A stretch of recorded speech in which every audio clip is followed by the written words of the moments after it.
નમસ્કાર વિદ્યાર્થી મિત્રો, આપણે આગળ જોઈ ગયા જેમ કે ગતિનો આલેખીય નિરૂપણ, એમાં કોના વિરુદ્ધનો અંતર વિરુદ્ધ સમયનો આલેખ એના વિશેનો અભ્યાસ કરી ગયા હતા. તો અંતર લેવું હોય તો અંતર બરાબર શું થાય? ધારો કે અંતર મારે ગણવું છે તો ઝડપ અથવા તો જે કાંઈ ઝડપ લીધી છે એને ગુણ્યા સમય. રેડી? તો હવે ઝડપનું સૂત્ર કેવું હોય તો અંતરના છેદમાં સમય, એવી રીતના પણ કહી શકાય છે. તો કાલે આપણે જોયું હતું કે અંતર વિરુદ્ધ સમયનો આલેખ કઈ રીતના કાર્ય કરે છે. હવે પછી છે વેગ વિરુદ્ધ સમયનો આલેખ. વેગ વિરુદ્ધ સમયનો આલેખ.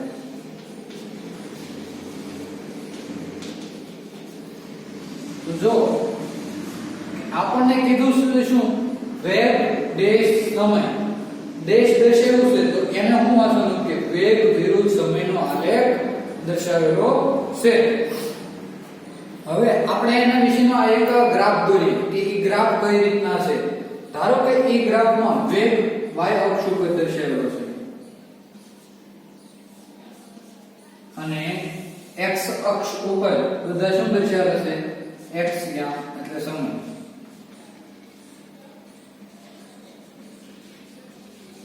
સમયને હું સ્મોલ t વડે દર્શાવી શકું. જ્યારે વેગને v વડે દર્શાવાય છે. કયા યામ પર? y યામ અથવા તો y અક્ષ ઉપર. y અક્ષ ઉપર આવેલા છે. અને x યામ અને y યામ જે બિંદુએ છેદે છે એ બિંદુ કયું છે? ઉગમ બિંદુ O, એટલે કયું? 0. હવે x અક્ષ ઉપર સમય આપેલો છે 1 કલાકનો, તો 1 કલાક, 2 કલાક, 3 કલાક અને 4 કલાક.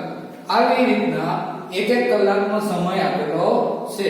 જ્યારે y અક્ષ ઉપર વેગ કેટલો છે? 10, 20, 30, 40 એવી રીતના ક્રમમાં વધે છે. 10, 20, 30 અને 40 ઈ કેમ આપેલો છે? કિલોમીટર પ્રતિ કલાક. જે કિલોમીટર પ્રતિ કલાકમાં આપેલો છે. જ્યારે સમય શેમાં આપેલો છે? કલાકની અંદર આપેલો છે. અને હવે જોઈએ કે 1 કલાકની અંદર તેનો વેગ કેટલો છે? 40. તો પહેલું બિંદુ અહીંયા. બીજી કલાકમાં કેટલો? 40. ત્રીજી કલાકમાં પણ કેવો? 40. ચોથી કલાકમાં પણ 40. તો આ કેવો કે 1 કલાકની અંદર પણ એનો વેગ 40, બીજી કલાકમાં પણ એનો વેગ 40, ત્રીજી કલાકમાં પણ એનો વેગ 40 હતો. તો આવી રીતના હું હવે આ બિંદુ અને આ બિંદુ એને જોડી દઉં છું. આને આ બિંદુને જોડી દઉં. હવે આ આખું કેવું છું? ચોરસ અથવા તો લંબચોરસ જેવી રચના થઈ ગઈ. હવે આને હું a વડે નામ આપું આ બિંદુને, પછી બિંદુ b વડે, પછી આને c વડે અને આને d વડે દર્શાવવામાં આવે છે. તો આવી રીતના હું આ પહેલું જે અંતર છે એનો સમય t1 અને આનું છે એને t2 કહી દઉં. તો હવે જો કે x અક્ષ ઉપર કયો સમય દર્શાવેલો છે? જે કલાકની અંદર છે તેમાં બે સમય t1 અને t2. જ્યારે y અક્ષની ઉપર વેગ દર્શાવેલો છે જે કિલોમીટર પ્રતિ કલાક છે. અને જોઈએ સૂર્ય પથ પર ગતિ કરતી એક વસ્તુ વેગમાં સમય સાથે થતા ફેરફાર વેગ વિરુદ્ધ સમયના આલેખ દ્વારા દર્શાવવામાં આવે છે.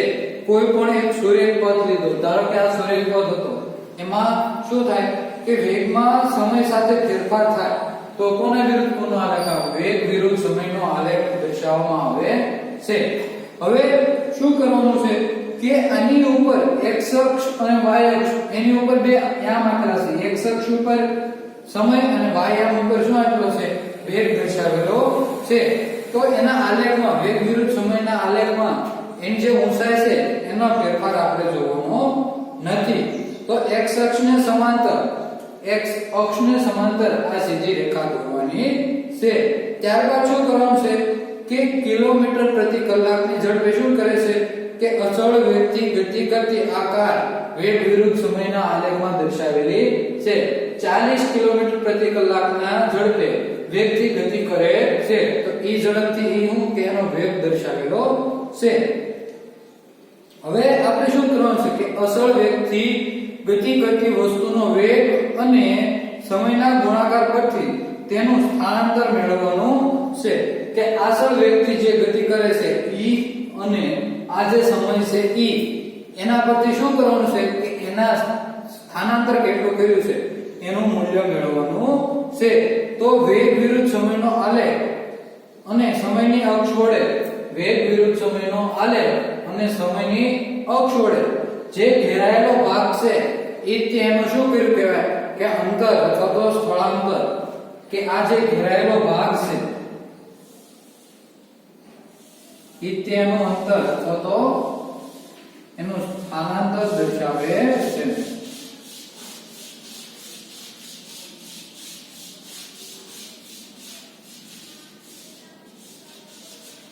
કે આખો આ જે ઘેરાયેલો ભાગ છે તેનું સ્થાનાંતર દર્શાવે છે.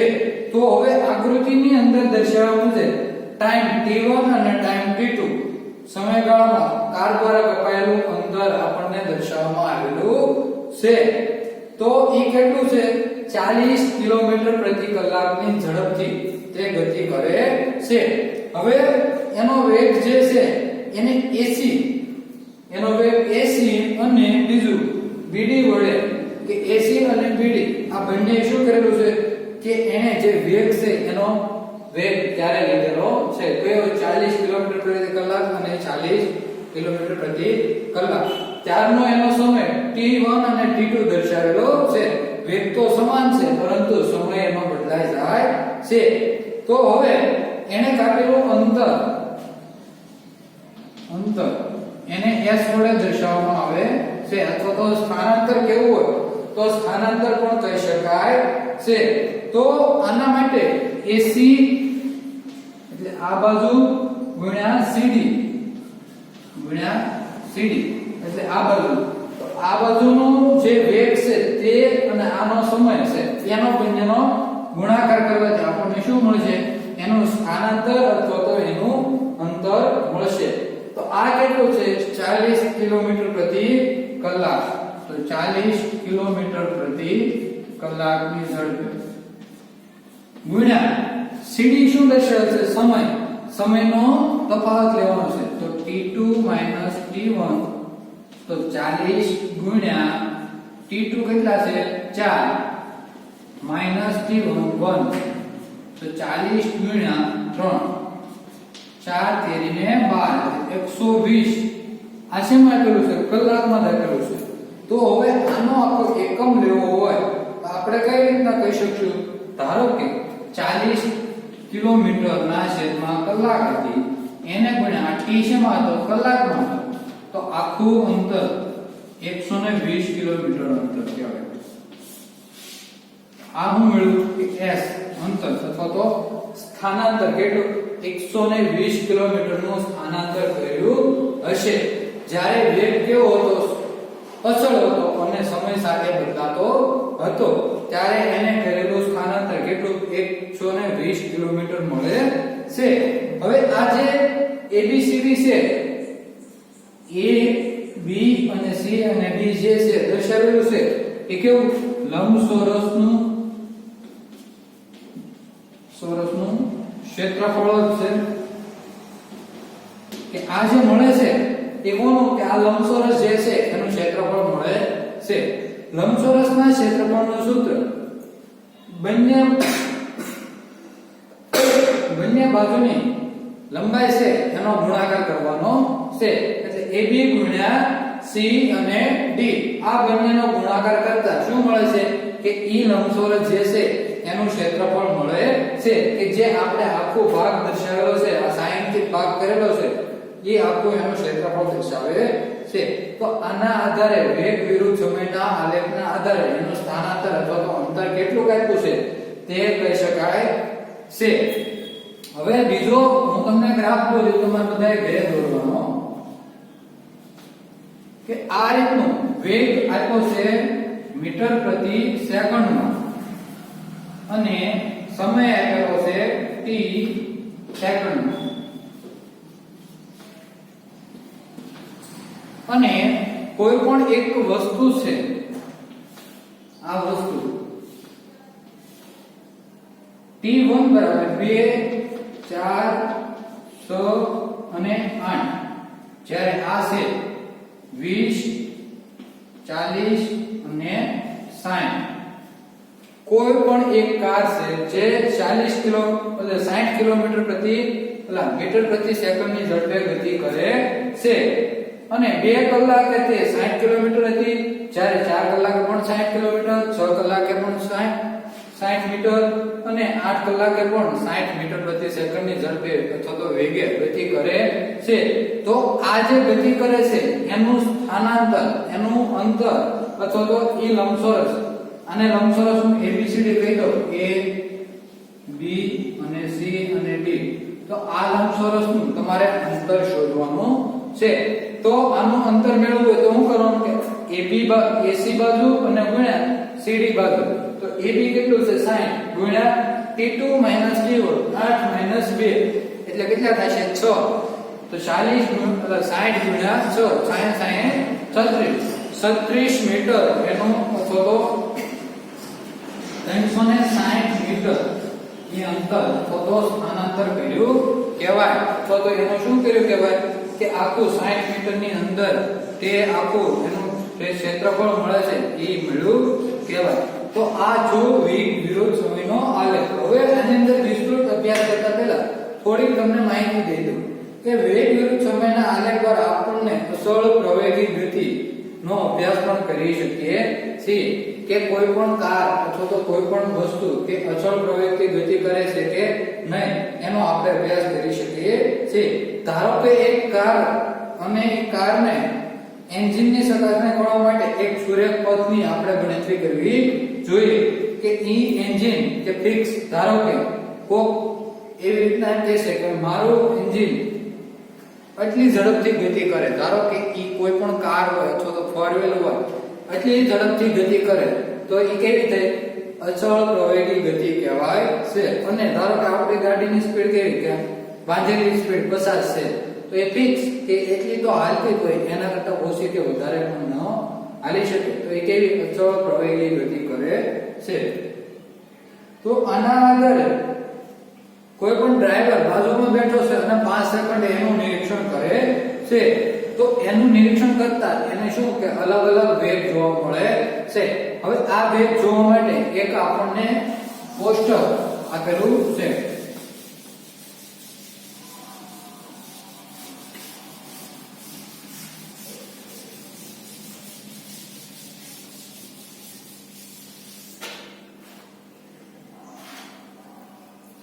ધારો કે સમય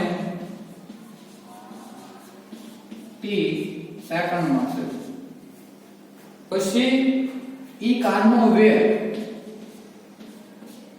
કેવો છે કે કારનો વેગ 1 મીટર પ્રતિ સેકન્ડમાં લીધેલો છે અને બીજો લીધેલો છે કિલોમીટર પ્રતિ કલાક.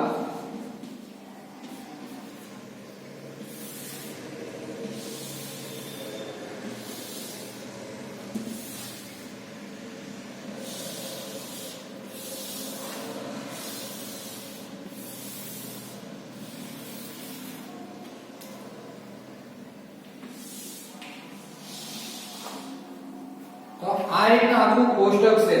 એમાં સમય કેટલો છે 0 5 10 15 20 25 30 અને આ 30 સુધી આખો સમય લીધેલો છે.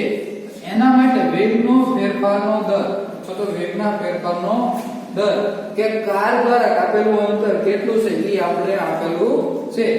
0 છે, 2.5 છે, 5 છે, પછી જો 7.5 10 7.5 10.0, પછી આપણે આપેલું છે 12.5 12.5 અને 15.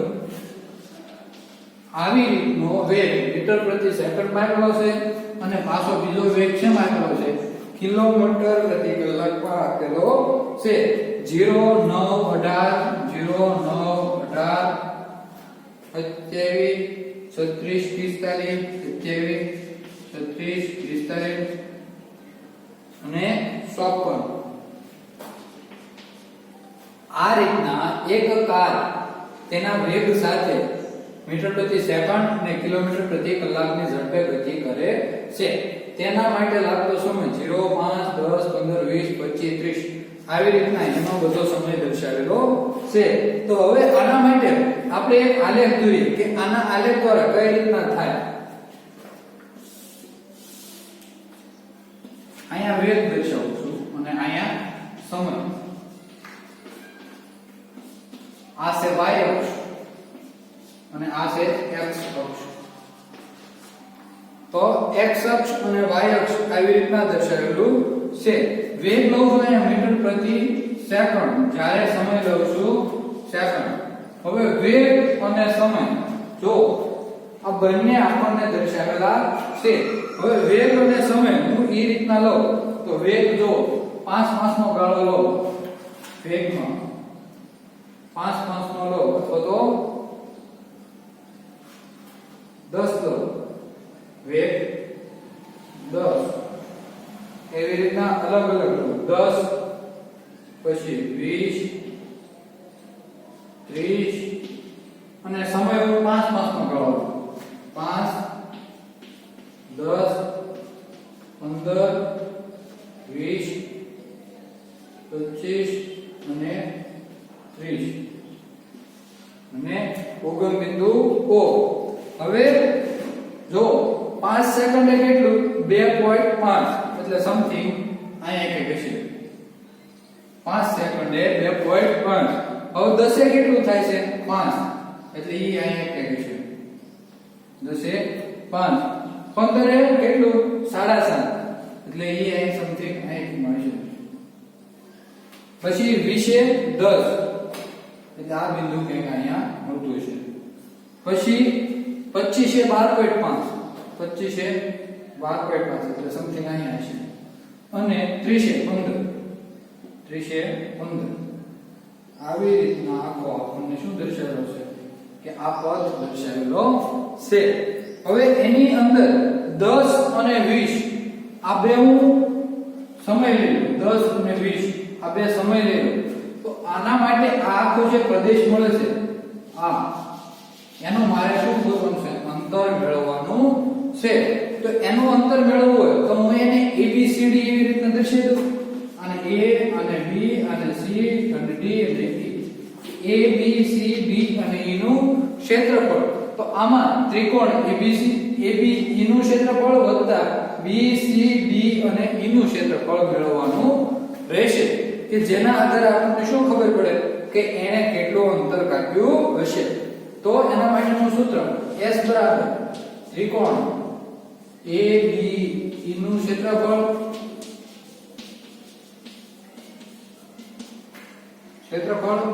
વત્તા લંબચોરસ કયું છે BCD E નું ક્ષેત્રફળ. ત્રિકોણ ABE નું ક્ષેત્રફળ એટલે શું થાય 1/2 પાયો ગુણ્યા વેગ એટલે 1/2 પાયો કેટલો છે પાયો કેટલો જો પાયો હું એને કયો લઈ શકું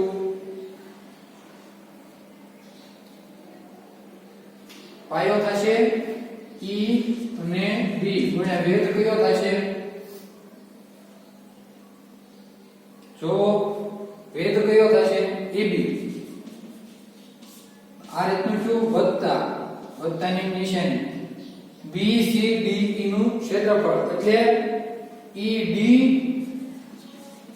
ગુણ્યા DC 1/2 પાયો જો કયો છે 20 - 10 એટલે કેટલો આવશે 10 ગુણાકાર. પછી AB જો AB નું માપ આપણે મેળવવાનું છે તો AB નું માપ આપણને આપેલું છે. ધારો કે કયું હતું A બરાબર અને B બરાબર આ બંને પોઈન્ટ ઉપર જો એક 10 નું છે અને એક 20 નું છે તો 10 માંથી 5 જાય તો કેટલા 5 એટલે આ પેલું મળી ગયું ત્રિકોણનું ક્ષેત્રફળનું પછી ED ગુણ્યા DC તો E અને D જો E અને D આનું અંતર મેળવવાનું છે તો 0 - E 10 એ કેટલું છે 5 તો કેટલો આવશે 5 ગુણ્યા D અને C તો T2 - T1 એટલે 20 - 10 એટલે 10 જો 2 પંચા 10 પચો 25 25 5 ગુણ્યા 10 એટલે કેટલા 50 50 ઓછા 75 એટલે એટલા મીટર એનો જવાબ આવે કે એનું ક્ષેત્રફળ આખું આ જે બંધ ઘેરાયેલો ભાગ જે છે એનું ક્ષેત્રફળ કેટલું મળે છે કે 75 મીટર મળે છે તો આના આધારે આ જે વેગ છે એ કેવો છે એ આપણે ગણી શકાય છે એવી રીતના તમારે 10 અને 20 જ્યારે સમય હોય ત્યારે એનો શેમાં કે વેગ કિલોમીટર પ્રતિ કલાક લેવાનો છે અને કિલોમીટર પ્રતિ કલાકમાં લેતા એને કાપેલું કુલ અંતર અથવા તો સ્થાનાંતર અથવા તો એનું ક્ષેત્રફળ મેળવવાનું છે આ પ્રશ્ન તમારે ઘરે ગણવાનો છે તો એનો જો કિલોમીટરની અંદર કેટલા કિલોમીટર આવશે એ તમારે જાણવાનું રહેશે પછી જો આપણને અલગ અલગ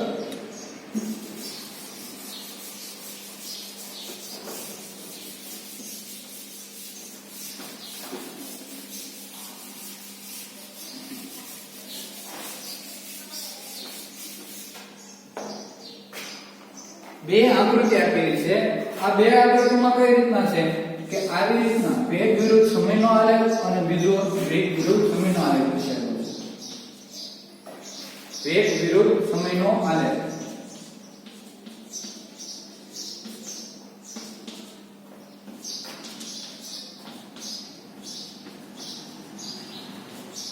આ છે x અક્ષ અને આ છે y અક્ષ આ x અક્ષ અને આ y અક્ષ હવે એમાં જો એક વેગ છે એ 10 અને 20 સમય જે છે એ કેવો છે 1 2 3 4 5 અને 6 આવી રીતના ક્રમ તો વેગ ક્રમશઃ ઘટે છે એકમાં કેવો થાય છે કે ક્રમશઃ વેગ ઘટતો જાય છે અને બીજામાં શું થાય છે કે વેગ વધે ઘટે વધે ઘટે વધે આવી રીતના એનો વેગ જોવા મળે છે તો આ કેવી છે અનિયમિત ગતિ પ્રવેગી ગતિ કરતી કારનું ઉદાહરણ છે કે કોઈ પણ વસ્તુ છે કે અહીંયા એનો વેગ ઘટતો જાય છે અહીંયા એનો વેગ ઘટે વધે ઘટે વધે પણ કોની સાપેક્ષે સમયની સાપેક્ષે અહીંયા પણ કોની સમયની સાપેક્ષે તો આ વેગ વધે અને ઘટે તો એ કેવી અનિયમિત પ્રવેગી ગતિનું ઉદાહરણ ગણી શકાય છે જેના માટે આપણે એનો અંતર અથવા તો સ્થાનાંતર કેટલું કર્યું છે એ નક્કી કરી શકીએ નહીં તો આ આપણે એટલું જોયું કે વેગ વિરુદ્ધ સમયનો આલેખ એમાં આપણે શું જોયું કે એક એનો ગ્રાફ દોર્યો હતો એમાં એને અલગ અલગ કે એનું સ્થાનાંતર કેટલું હતું એને મેળવવા માટેનું સૂત્ર જોયું પછી એક આપણે ઉદાહરણ જોયું હતું કે ઉદાહરણમાં શું કે સમય કારનો વેગ મીટર પ્રતિ સેકન્ડ અને કિલોમીટર પ્રતિ કલાકમાં આપેલો હતો તો એ મેળવ્યું પછી એક આપણે આલેખ જોયો આ આલેખમાં એનું આખું ક્ષેત્રફળ મેળવ્યું એક ત્રિકોણના ભાગનું ક્ષેત્રફળ અને બીજું જે હતું લંબચોરસ એ ભાગનું ક્ષેત્રફળ મેળવ્યું એના આધારે આપણે શું કે ઈ કેવી ગતિ કરે છે એ નક્કી કરી શકાય એને કેટલું અંતર કાપ્યું એ નક્કી કરી શકાય છે પછી વેગ વિરુદ્ધ સમયનો આલેખ તો ઈ કેવી અનિયમિત પ્રવેગી ગતિનું ઉદાહરણ ગણી શકાય છે તો આપણે આટલું જેટલું ભણ્યા ઈ એક વખત ટૂંક નોંધ લખો વેગ વિરુદ્ધ સમયનો આલેખ એ તમારે અંદર લખી નાખવાનું છે અસ્તુ જય હિન્દ